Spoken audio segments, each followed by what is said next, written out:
Live YouTube without being on the radio for Condo Craze and HOAs. We're here every morning. We have been for the last 15 years, and now we are live on YouTube with our wonderful new set. And I'm Karen Curtis with attorney Eric Glazer from Glazer & Sachs, PA. That's where we're broadcasting from. And he's board certified by the Florida Bar in condominium and plan development law. He has a firm with attorneys in Fort Lauderdale and Orlando. And we're here each week to answer all of your calls and emails about the issues that make life in your condominium or HOA absolutely crazy from one minute to the next. And we'd love to get the phone lines going early. There's already people that have called in.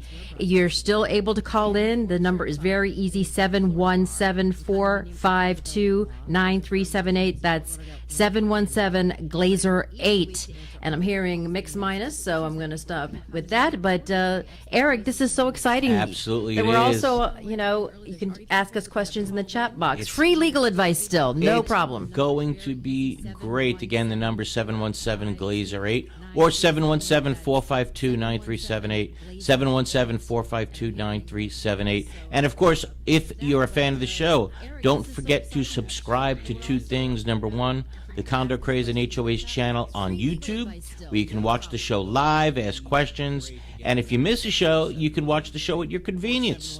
And please don't forget to hit subscribe and like. And number two, join the Condo Craze and HOAs email list at condocrazeandhoas.com, because by joining each week, you're going to get emails about the show, our blog, our free seminars, newsletters, updates on the law, and a lot more. And of course now, Karen, as you know, we're also on TikTok, Facebook, Apple, Spotify, all over the place. It's fun. So exciting. It absolutely is. Thank you, Ken. And Robert and your daughter. Well, I'm getting to them. Oh, my gosh. We do a blog every Monday morning, again, at hoa-condoblog.com. Tomorrow's topic, mandatory condominium education for board members. Is this finally the year? And we're certainly going to talk about that this morning. So just like Karen said, today is our first show that's only live on YouTube. We have Mastermind Robert Listman in the corner over there producing the show, taking your calls, and teaching everything he knows to my daughter Jamie. So it should all be fun and should all work out. It's so exciting, and we could go as long as we want if we want to go a little bit longer, if there's a lot of questions. But like you said last week, for nearly 15 years, you have been the champion for condo education. And every time we got close to the legislature passing a bill into law that would make it mandatory that board members take this course, it got defeated on the last second. It was or so it was deflating. On the governor's desk. Yep, exactly. Yeah, let's just say 2024 has gotten off on the right foot. And for those of you that know anything about my career, you know how passionate I've been about mandatory education for condominium board members. I've drafted legislation requiring board members to take an educational course. How many times now, like you said?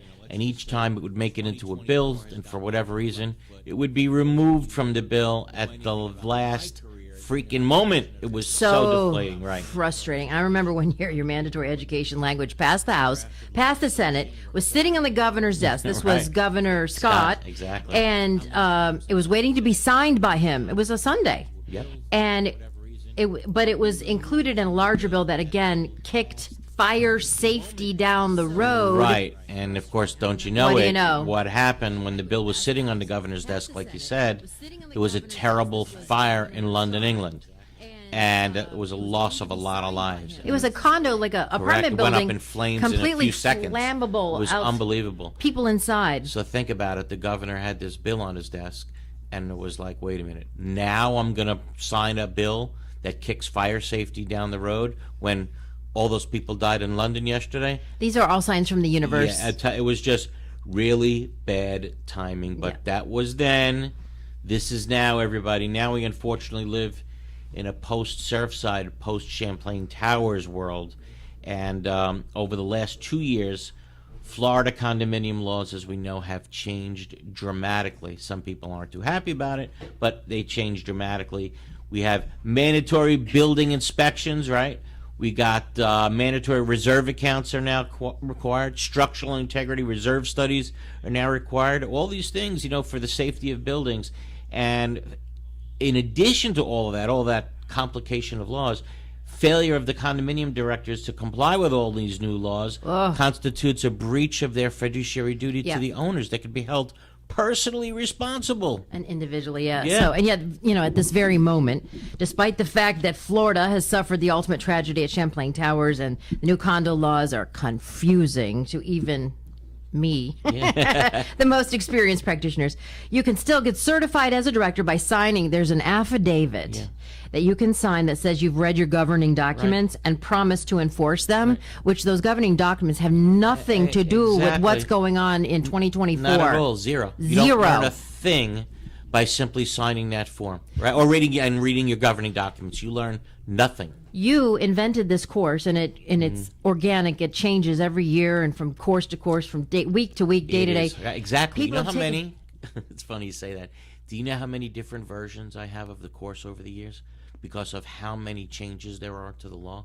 So, I mean, it's hard. It's hard for me to keep up with it. Right. And you invented it. It's free. You've been doing it for over 15 years, and you are actually providing this to people, and they come in droves, and they come repeatedly, over and over. And that's even residents. That's flattering when that happens. They want to know, and they want to make sure their board is doing the right thing. Well, they take the course. Absolutely. But now we have change on the way. That's where Senator Jennifer Bradley and Representative Vicky Lopez come in.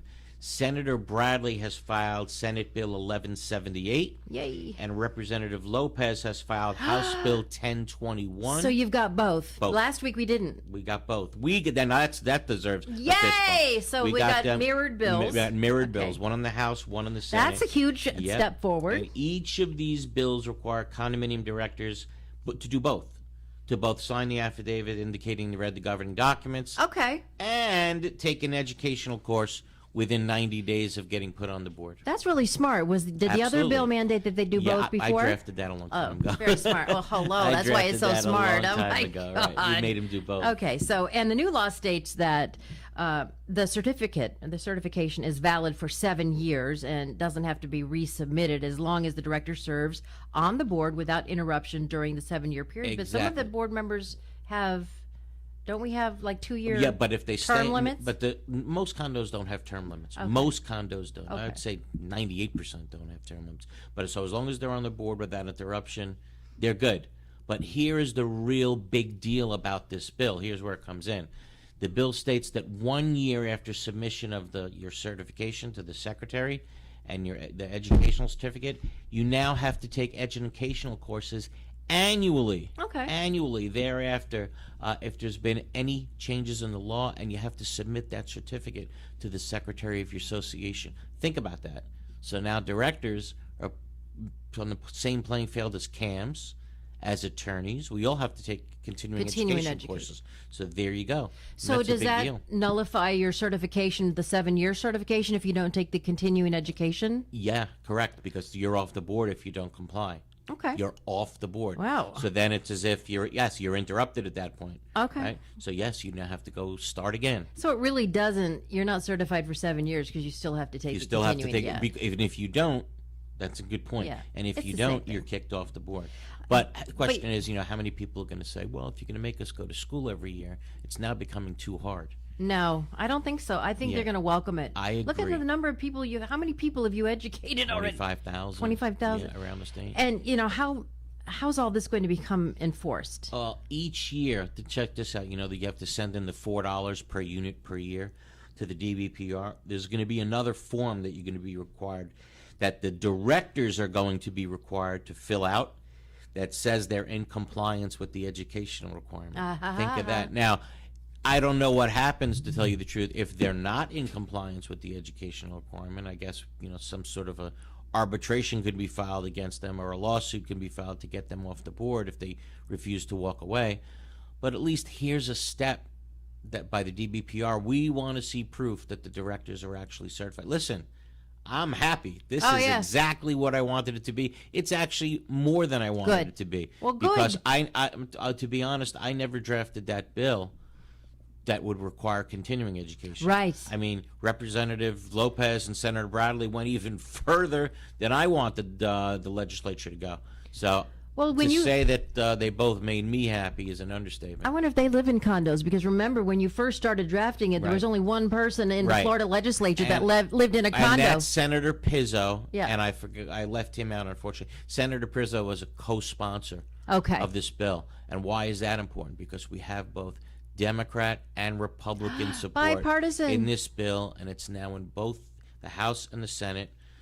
We're looking good. This is a really, really large bill, 105-page bill, 107-page bill, something like that. There's going to be a lot of other things in that bill that we're going to be talking about over the next coming shows. But this is a massive bill.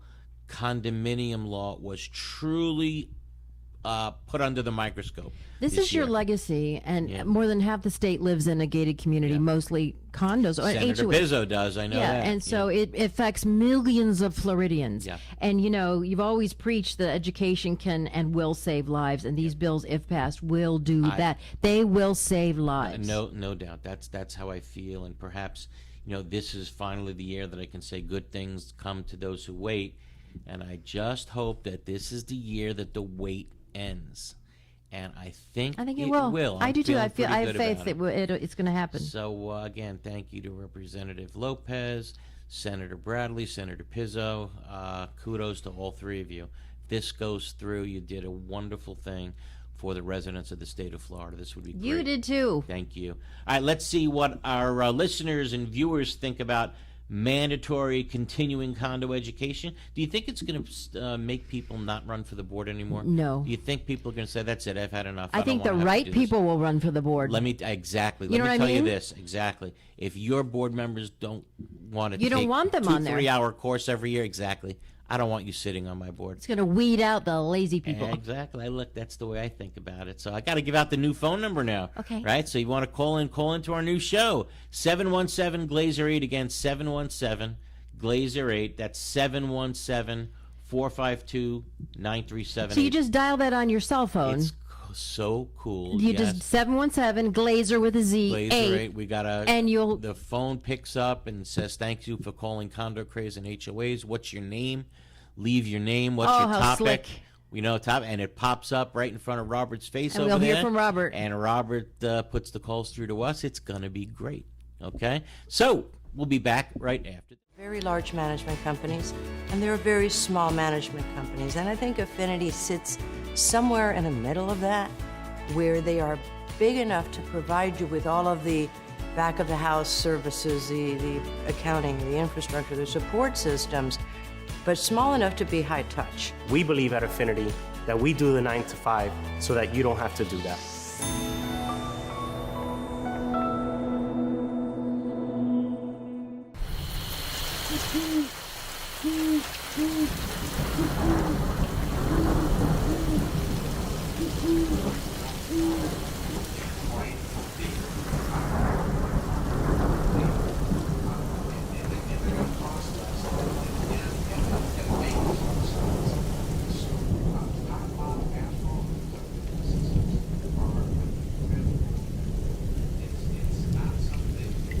Oh no, an unexpected leak.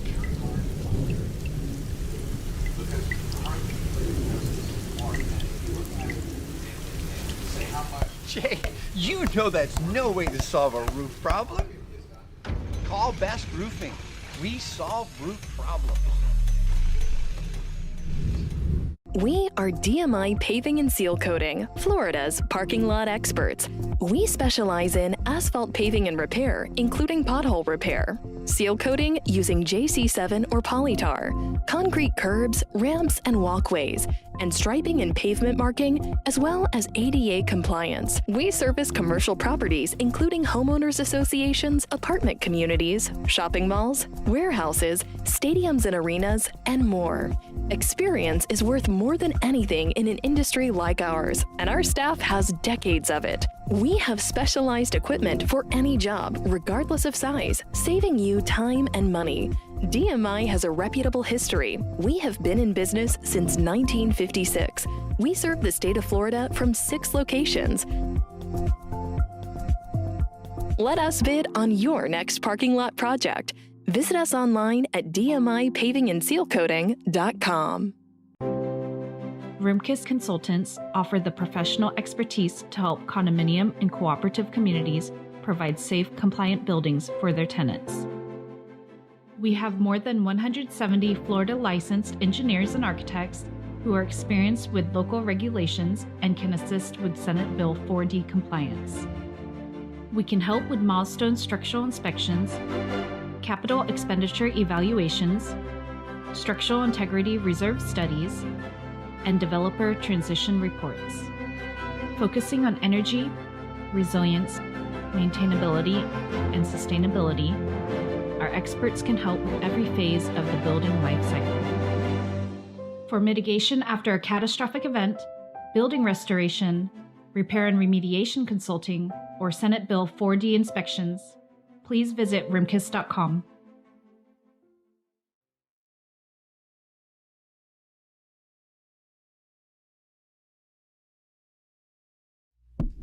And we are back, Condo Craze and HOAs, here on our YouTube channel. I'm Karen Curtis with attorney Eric Glazer. He's board certified in community association law, and he's about to have a humongous bill pass in the Florida legislature that's going to mandate education for board members, which is a great idea. And we have calls waiting. We have tons of people watching.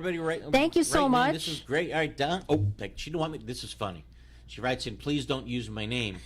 But I'm sorry, what do you want me to do? It's on and the screen. VJ's there. Right, okay. So she writes in and says, what could be done about a board member that held numerous meetings and did not allow owners to attend? They met for more than 10 weeks and owners were told we could not attend. All right, if you have proof of that, that's exactly why arbitration was set up with the division, right? Right. One of the categories that you're allowed to sue for is the failure to properly hold meetings.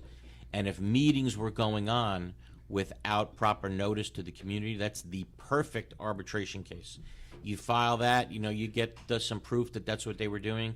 The arbitrator will enter an order prohibiting the board from having further meetings without notice to the community. You'll get your attorney's fees back if you win, reasonable attorney's fees.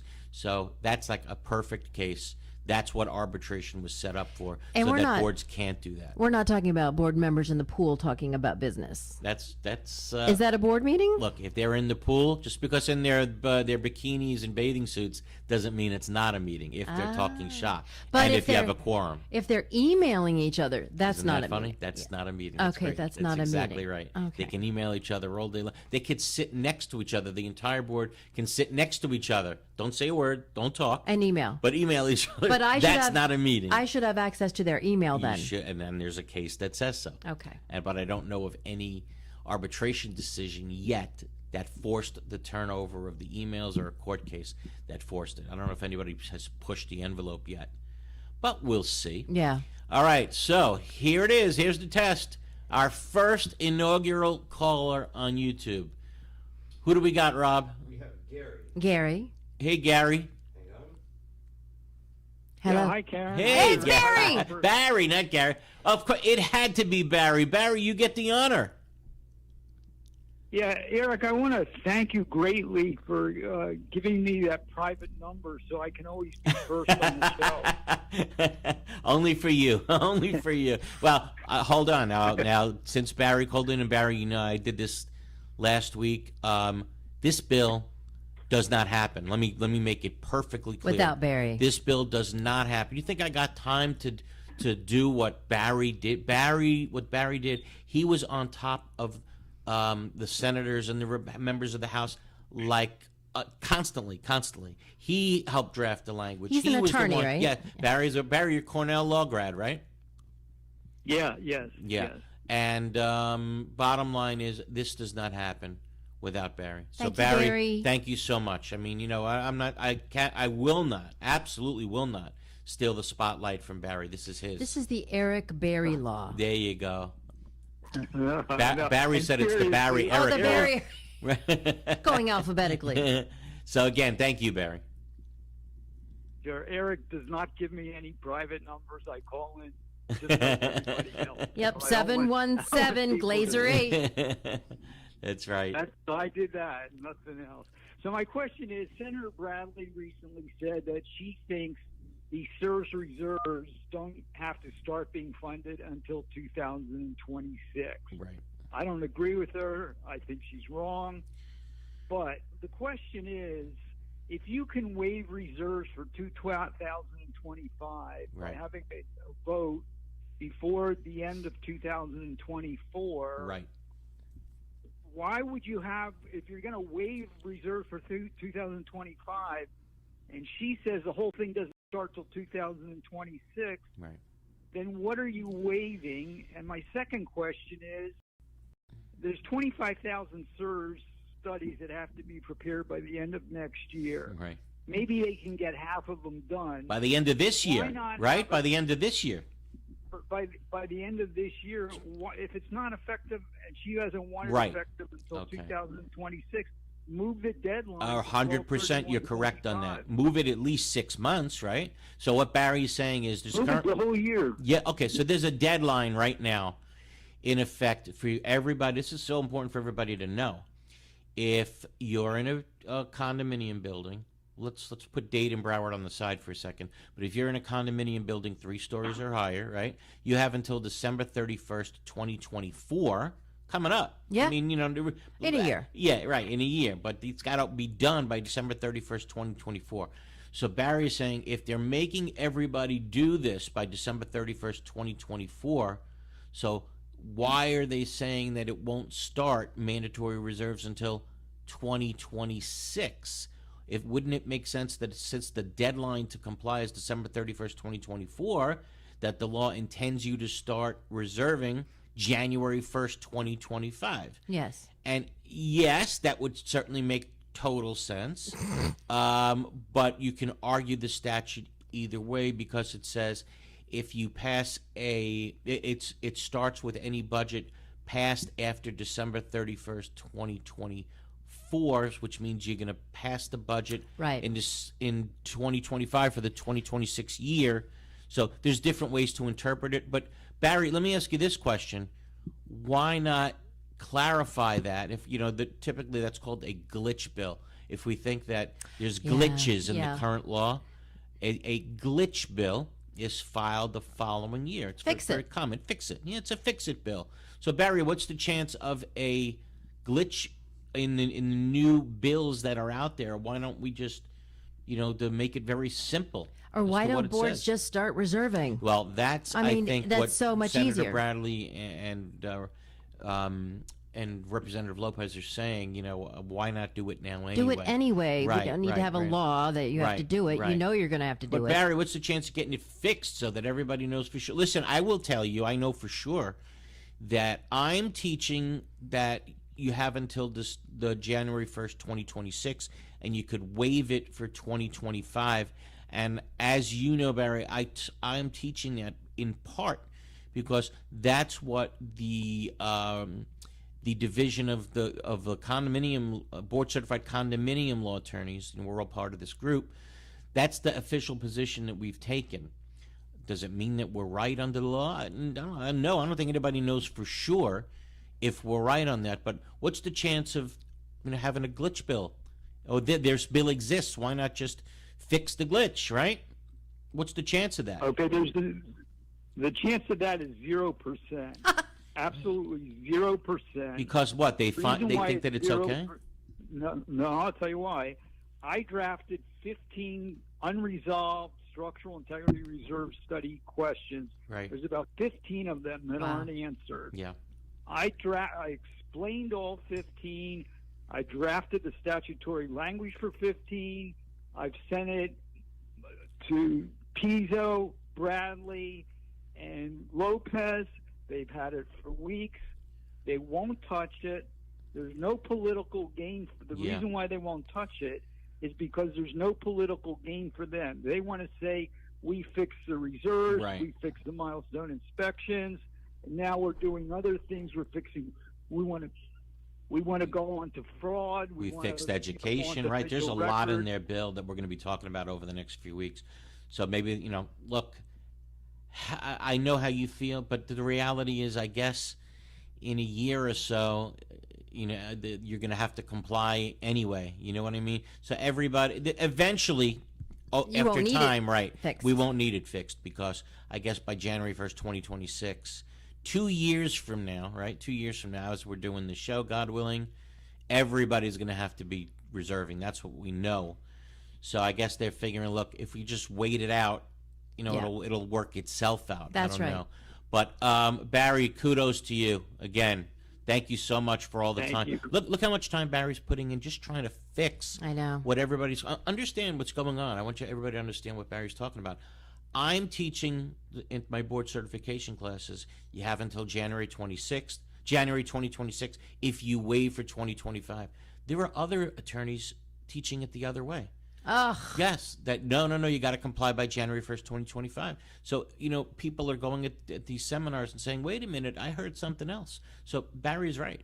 There's confusion amongst, like we said, even the practitioners that practice in this area every single day. Right. So there should be, some way of working it out. Barry, thank you so much. Like always, really, really appreciate what you've done for the residents of the state of Florida.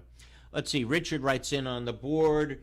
I have a board member. I asked if she went to a seminar, and her answer was yes, 3 years ago. Look at this. But it was a very hard exam. Wait. Really? And these are many board members appear to lie. So Richard's right. Dang Any it. board member that says they had to pass an exam, There's no exam. yeah, I call BS on that. Right? We're allowed to say BS now, right? Yeah. Okay. This What is great. can we say and not Right. say? I mean, Really? no, I Well, don't. that's- But we won't use profanity on this show, okay? Darn it. Never, effing ever. Right? Don't worry about it. That's horse pucky. Who else we got, Ron? We have Chris. Chris. You know what? Let's remember to just keep giving out the number because everybody's Yes. used to a certain number after 15 years. So we're changing it. 717 Glazer 8 again. 717 Glazer 8. With a Z. Keep the calls coming. Really an honor for everybody to be joining us today. Who else we got? Chris. Chris, how are you, Chris? Where are you calling from? I'm doing good. I'm calling from around Sarasota. Ah, All very right. nice. How can we help, buddy?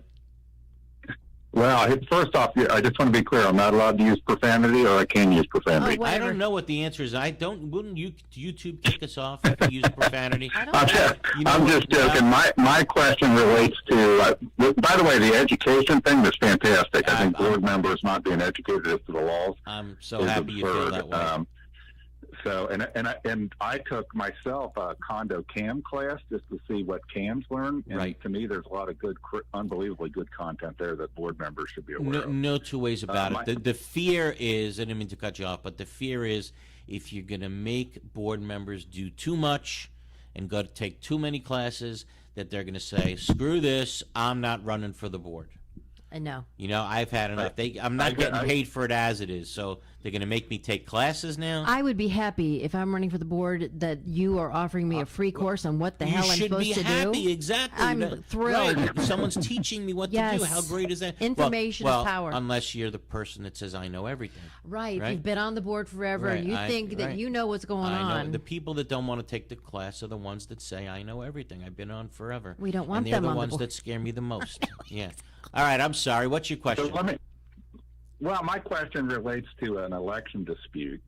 And I had emailed you on this, and I just want to clarify a few things, and I appreciate you did give me a little bit of a reply. Sure. But where there was an election, the election ended up having more ballots than it had voters, which is usually a problem in an election. And just before the Sometimes. 60-day limit, I had done a demand letter. Just before the 60-day limit, the board agreed that there would need to be a new election scheduled. Yeah. But then they never scheduled an election. So I went into the division. I asked them what to do. I got instructions, and then ultimately I filed an arbitration 60 days, less than 60 days after they had announced there would need to be a new election, but a little bit greater than 60 days since the original election results were announced. Right. So I wanted to get your take on, the 60-day limit and what happens when, for example, new results are announced after an original meeting, such as that election was voided because it was wrong. And and then I guess let me leave it at that, and then I have a follow-up question. Okay. to it. So It's so there was an election, right? The board announced the results Yeah. of the election, but then the board announced a recount. What the recount actually showed would that be right? I actually did some research and did a demand letter pointing out that there and then they gave you more different ballots results than there were voters. How does that? No, I hear you. Accept the demand letter. Right, but they changed the results after you did that? Did they, they change the numbers? If you can't, I can't change in the results saying we need to redo the election, and that's what they said, we need to redo the election. Okay, but they never redid it. That's the bottom line. So unfortunately for you, you're stuck. So what's who's the gentleman's name that's on the phone? Chris. Chris, I'm sorry, Chris. So Chris, just so From Sarasota. let's give everybody just background as to what the problem here is. So let's say you live in a condominium and you want to challenge the election that just occurred in your condominium. There is a deadline to do so of 60 days from the date of the election. Ooh. Okay? So what happened was, in Chris's condo, there was an election. They told him, you're right, we did it wrong, right? We'll do it over. But they never did it over. And then the 60 days went right by. And that's it. And that's it. That 60-day deadline is a hard deadline. But what if there's more ballots than votes? And you should have challenged it within the 60 days, and that's what the arbitrator is going to say every single time. As a matter of fact, I want to give a heads up to another thing that you have to be careful about. In arbitration, you have to give the other side notice that they better fix what they did, right? Like that you have to fix your new election. You better have a new election. And you got to give them a reasonable time to do it, okay? It's called a pre-suit arbitration letter. Before you can file for arbitration, you have to give them a chance to fix it, right? And then if they don't fix it within, let's say, the 10 days that you give them to fix it, you have to give them a follow-up letter. Okay. And say you didn't fix it in the 10 days that we originally gave you. Now you have only 7. Okay. So think of what I'm telling you. There's Well, like that's 20 17 days, That's yeah. right. Now, let's say you wait until the 55th day. Eesh. Right? I actually lost a case like this. And on the 55th day, you send the letter out to the other side that says you got 10 days to comply, to fix it. Too late. Now you're too late. So you actually have to give the warning notices Right. to the other side like 42 days before, after the election. And because if you don't, you're going to blow the 60-day deadline. And I argued to the arbitrator, like, what do you want me to do? Yeah. I had to give them notice, and that's the only reason why we blew the 60-day period. Arbitrator writes back, literally, it's not my problem. Oh my God. So It's not my problem. But So- you as an attorney for condos and HOAs, you are usually at the election, and you Yes. would know if there were too many ballots. yeah, correct. The night of. yeah, the night right? of. Yeah, and what would absolutely. you do in that case? I would instruct my client clearly to have a new election. We do it all the time. So, That's second Chris, nature. does your place have an attorney? But to clarify from Eric's point, I did all the demand letter process. Right. So they ultimately, in the demand letter, sent back a notice to me saying we accept the demand, and in lieu of you then don't file arbitration against us, and we're going to reschedule an election And for then they some didn't. time. So they and then didn't. They didn't do Right. it. So they suckered you into blowing the 60-day period, with all due respect. Correct. Right. Correct. Yep. Yeah. And sorry, my friend, because that 60-day deadline is a hard deadline. I think you said you had a follow-up question, real quick.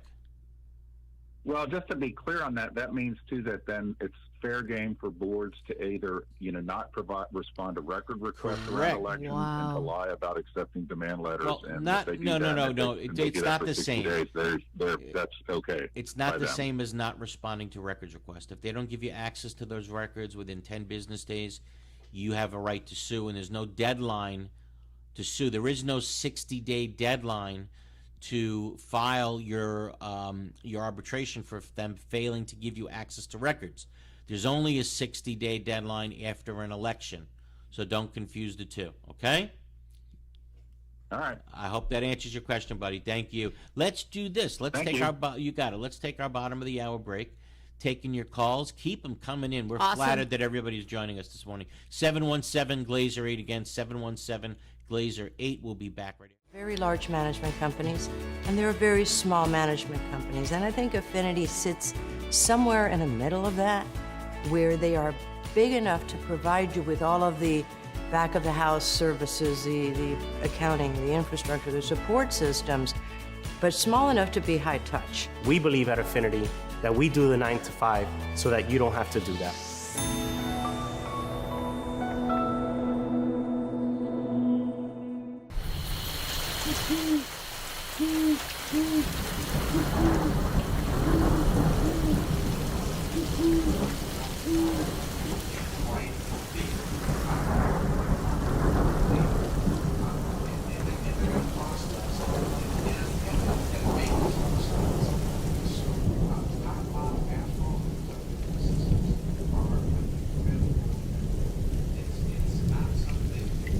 Oh no, an unexpected leak.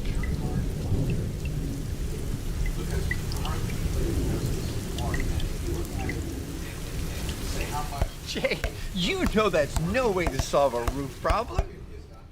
Call Best Roofing. We solve roof problems.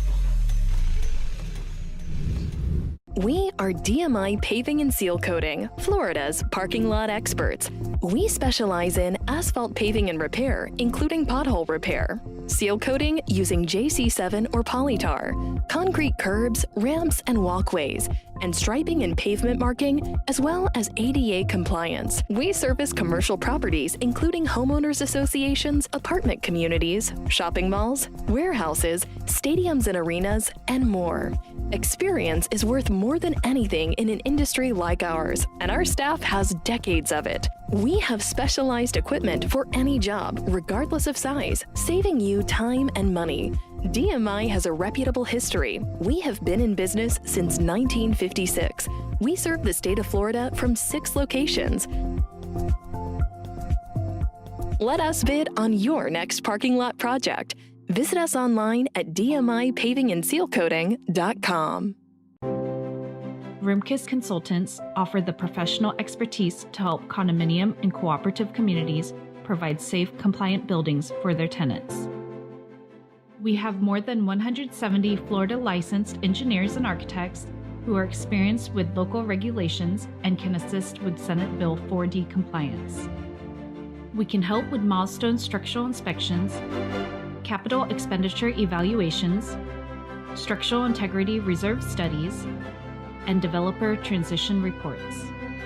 Focusing on energy, resilience, maintainability, and sustainability, our experts can help with every phase of the building life cycle. For mitigation after a catastrophic event, building restoration, repair and remediation consulting, or Senate Bill 4D inspections, please visit rimkus.com.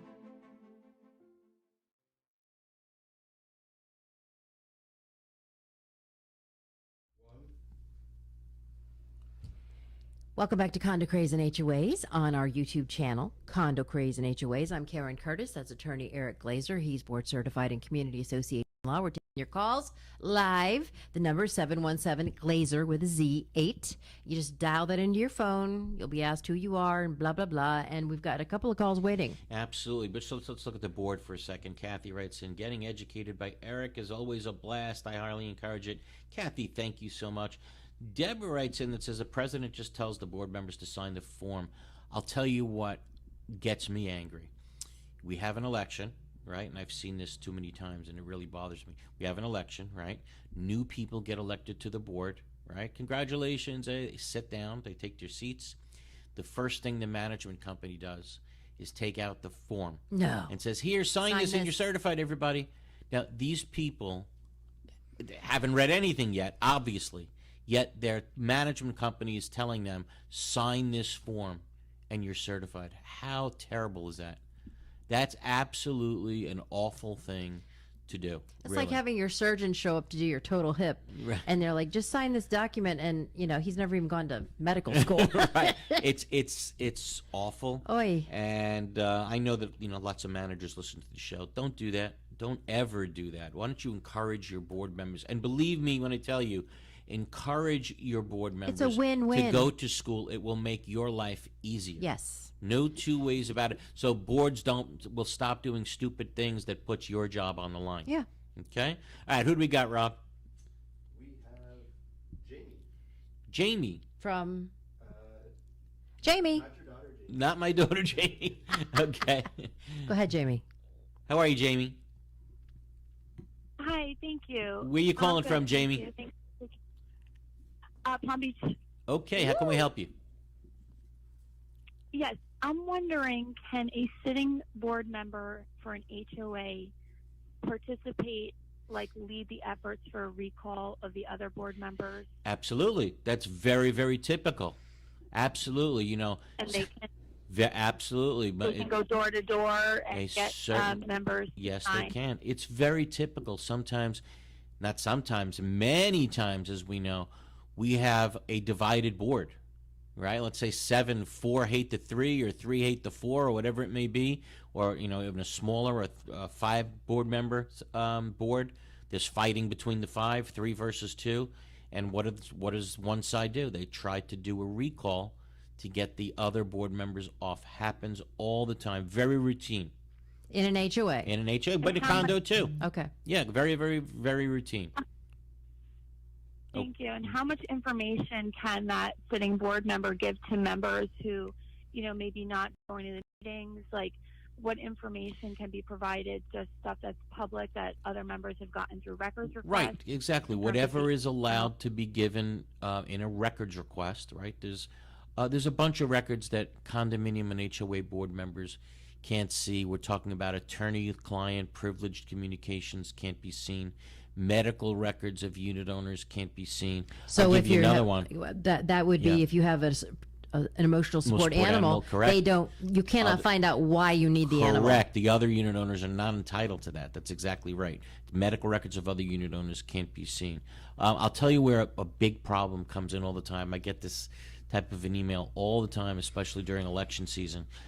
Board members are not allowed to release the email addresses of everybody in the community unless that person signed a form which says, I'm willing to receive notice by email. Now, most people don't sign that form. The board winds up with their email anyway. So the board always has a big email list. You go down into the office and say, okay, I want all the email addresses of every owner in the community, and the board releases that. That's a problem. Board should not be releasing emails. And where else do some board members tend to get an advantage?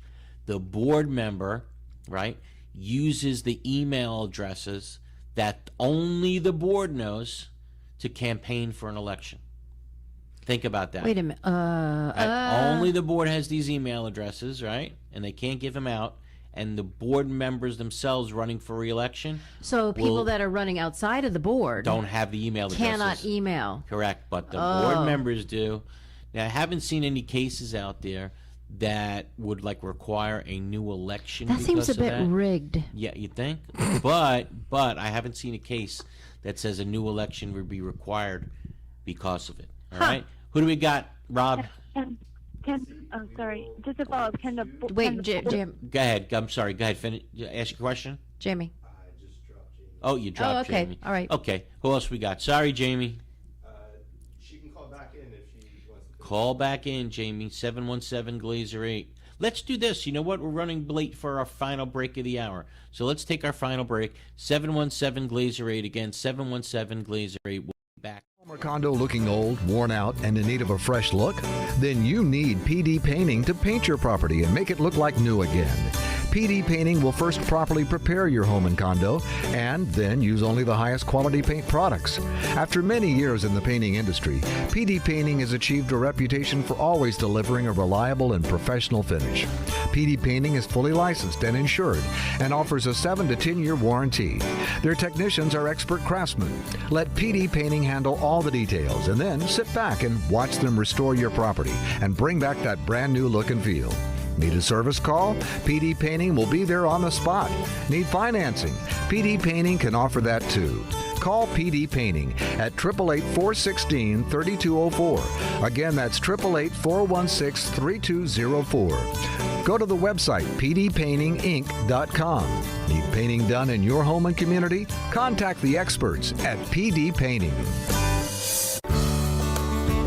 This message is for anyone who has taken on the important responsibility of becoming an officer or director in a homeowner or condominium association. It is also for the management companies who work closely with these caring people to make sure things are done the right way. Hello, I'm Gil Pomar, South Florida Regional President for Center State Bank, now the second largest bank based in Florida. Our bank, Center State Bank, has an amazing team of professionals who are exclusively dedicated to the homeowner and condo association market. Your job is not easy. There are repairs and new projects that need financing. There are legal and social issues that need to be understood. There are also technology and servicing issues that your residents want to be improved. Why not choose a bank that knows this business backward and forward? Why not have a local banker who will meet with you face to face whenever it is convenient for you or your board? Center State Bank has over 2,000 associations as customers for a reason. Please give us a chance to earn your business. Call Terry Russo at 954-633-1666 to make it happen. Center State Bank is an equal housing lender and a member of the FDIC. Need an insurance evaluation, audit, or quotation for your condo association or homeowners association? If so, then you need to speak with our insurance experts at Mack Waltz. We insure over 800 associations, and we are the clear leader in this marketplace. Mack Waltz has been in business since 1989. We write insurance on billions of dollars of property values. We are an independent insurance agency representing insurance companies which specialize in condo and HOA insurance. The staff at Mack Waltz works closely with board members and property managers and regularly attends association meetings to help educate the association about their insurance policies. To learn more about how Mack Waltz can save you money and improve your insurance program, call now 954-640-6225 and ask for Greg Waltz. 954-640-6225. Mack Waltz Insurance Group. Let us protect your association.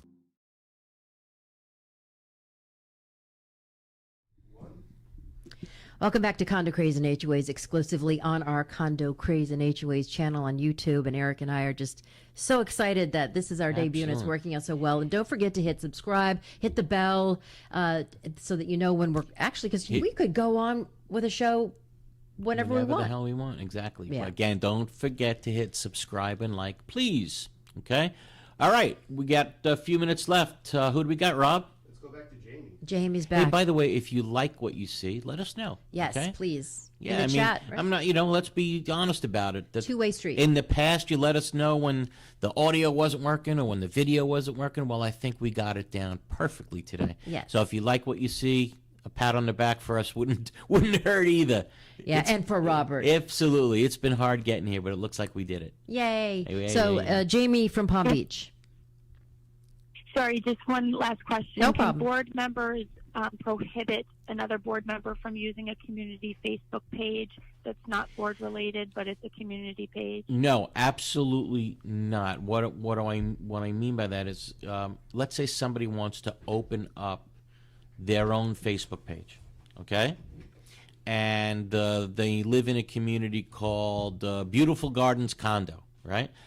They can't, and Beautiful Gardens Condo already has, a Facebook page of some kind. They can't make another Facebook page that makes it seem like it's the official Facebook page for the community, right? So in other words, if a judge was told, wait a minute, look what this person is doing, and they're putting down the community, and it's causing confusion amongst the owners because someone set up a competing website, a competing Facebook page, yeah, a court will put a stop to that. Okay. But if it's clear, you put in your Facebook page, you put in your website, this is not the official website of the community, Okay. then you're fine.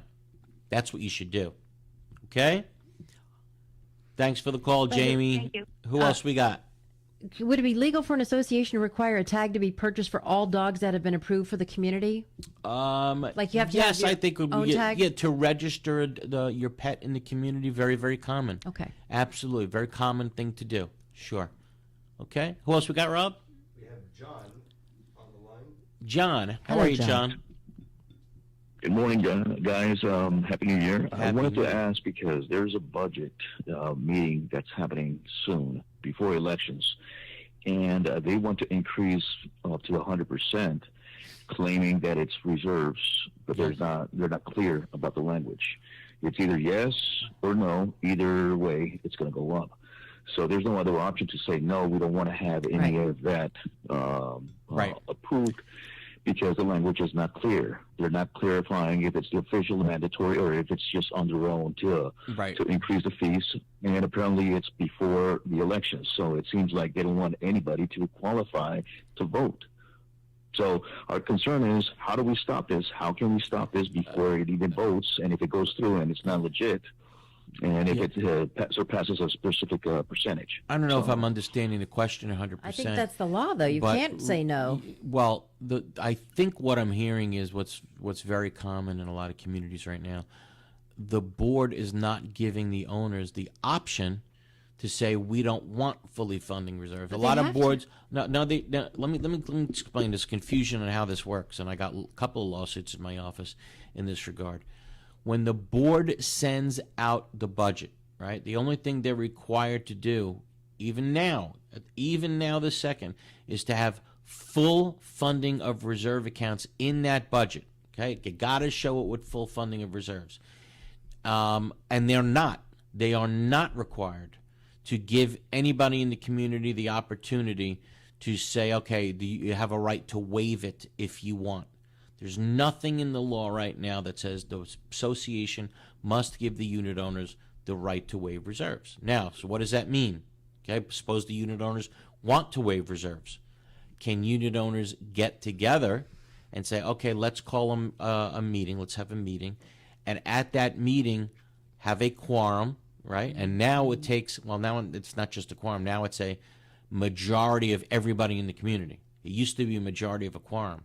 Now, if you want to waive reserves, it's a majority of all units. That's a high bar. That's a high bar. So if you have 100 units, you need 51. Right. But the question is, can the unit owners get together and do it on their own if the board is not giving them a choice? And I think the answer to that question is absolutely. But that's just for this year. That's for until we get to, let's say, 2026. Yeah, 26. Right, okay. right. Then forget it. You're not waiving anything. Rob, how many calls we got left in the few minutes we got? Why would you want to waive it? Well, that's the thing. Karen, great question. Why would you want to waive it? I think you're right. And I think longer you wait to start funding the reserves, the more expensive it's going to be. Just bite the bullet. Okay, just think about that. Because your roof, it might have a 10-year life expectancy. Now, if you're going to wait 2 years, it's only going to have an 8-year life expectancy. So you're going to have to put away more money quicker. You should have been doing it all along, and we learned that from Surfside. And there are condos still. How much money did they need? They needed 15 million, and they only had 700,000. So there you go. So think about that number. And they had to get this money during COVID, when COVID was at its peak. Yeah. So, I always said we can argue all day long about why the building fell, why we had this tragedy. Was it because of the building next door too close? Was it because of the construction, the pool deck, the construction, whatever it may be? We can argue about that all day, but the reason it fell was because of lack of money. Right. Right? When the engineer came around and said, okay, look, this has to be fixed, and it's a few $1,000,000. If they had the few $1,000,000 in the bank, would it have been fixed? Of course it would have been fixed. But there wasn't money on hand, and unfortunately, we know what happened. Okay. Seems like they could have put something to shore it up or something. You know what I mean? Well, it was, even when I think the original report came out, it was $5 million, and then it went to $15 million. Oh. That's a great lesson for everybody. The longer you wait to repair something, it's just going to get worse. It just exponentially. It's entropy. Yeah, exponentially gets worse. So, okay, who do you got, Rob? We have Julia on the line calling about her management company and homeowners association. Julia, how are you, Julia? I'm fine. Happy New Year. First of all, I just want to let you guys know, while you're on hold, I can hear your conversations on the phone. I tried to text this number. Oh no! And we were talking bad about Julia. That was Julia heard everything we said. But I just want to let you know, I'm not sure if you're aware of that. It's not what's on while you're on hold. If you're on YouTube, like on your computer. Well, now we know. God, I hope we didn't say anything bad about anybody. I don't. Actually, I was like praying like you do not, because I'm trying to text to that number to say, hey. We never do. We love everybody. Absolutely. That's right. How can we help, Julia? Thank you. So I'm a board member. I'm the president for our board, and I have a question regarding our management company. As I know, we are paying them, but they seem to tell us. So if we have some residents, some homeowners in here who have their significant other living with them. Yes. And they're the ones like making like going into the office. And I'm trying to tell them, like, you know, you should not be doing that because they're not the person, you know, that can sign anything. Absolutely. And basically, Cam told me, we're going to allow anybody to come to our office. We're going to talk to anyone, and you can't do anything about it. And I said, okay, this is for the attorney. I'm going to ask the question. Well, can somebody come into the office if it's a significant other, they're not married, can they ask a question? Yeah, I don't think there's anything wrong with somebody who lives there, and even though their name's not on the deed, to going into the management office and asking a question about something. I think that's fine. As a matter of fact, maybe it's a good thing if they don't know if something's, you know, allowed or not allowed in the condominium, Right. rather than, you know, just taking the position it is allowed. They ask. I mean, they're the ones who've been emailing the management company regarding, you know, a motorcycle that they're not supposed to park. It's supposed to be in the garage. Right. And he's saying it's a motor vehicle because that's what, you know, DMV says. And Right. anything with a tag is a motor vehicle. So he's the one who's been sending all, and I told him, I said, you know, he's not the homeowner, and he's asking all, he's just like, you know, blatantly lying on Yeah. our law enforcement officers. I don't think there's necessarily anything wrong with it, to tell you the truth. But I'll tell you where people flip out, right? There's a lot of units out there, a lot, that's only in the name of one spouse and not the other.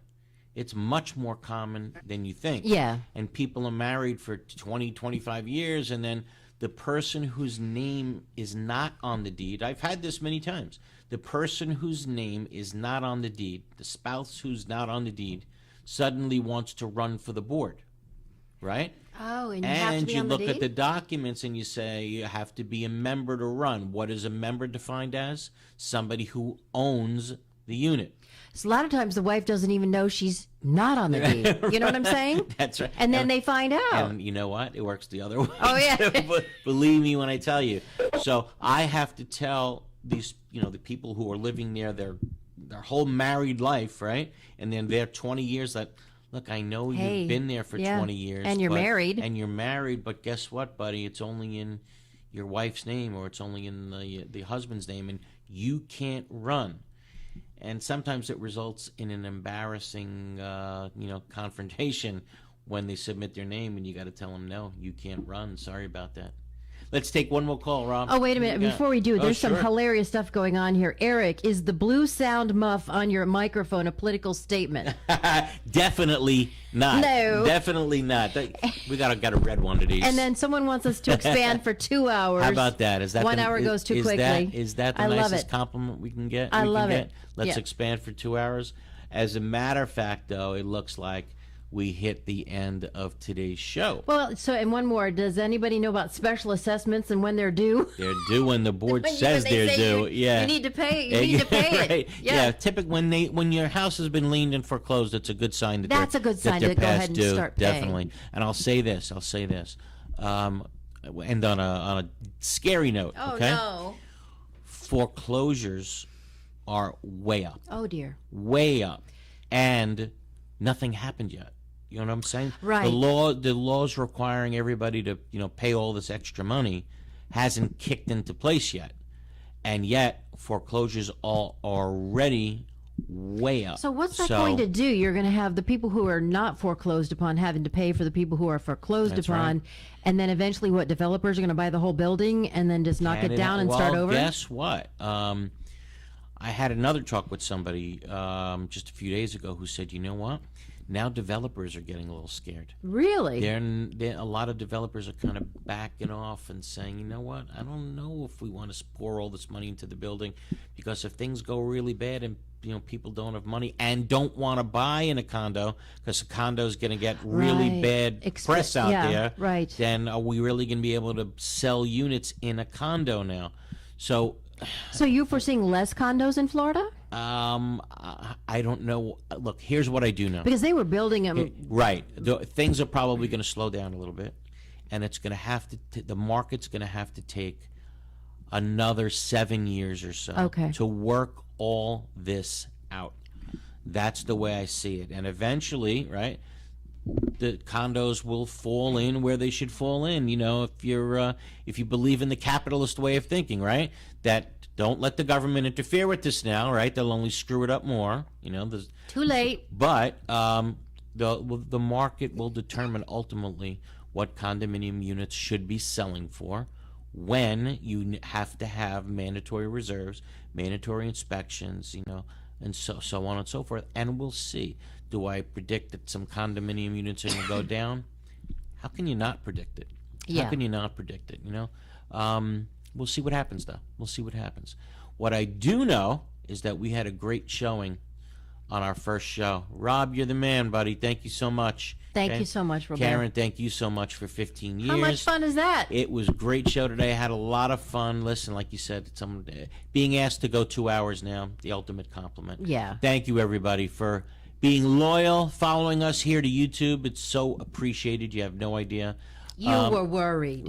For nothing. For nothing. Oh, but we're started off on a great foot, but next week, yeah, I'm in Vegas. Oh, that's right. Sorry, I am in Vegas. Because you're we go not for going the to the annual Super Bowl. Can't go to the Super Bowl. Because the Super Bowl's in Vegas. Because the Super Bowl's in Vegas. They want like $2,000 a night for a room that normally goes for $200. So you're going before the Super Bowl. So we're going before the Super Bowl. Right, okay? But we'll see you live back here in 2 weeks. And again, it's an honor and a pleasure to be with everybody on Sunday. Thank you for being so loyal. We'll see you and speak to you again in 2 weeks on Condo Craze and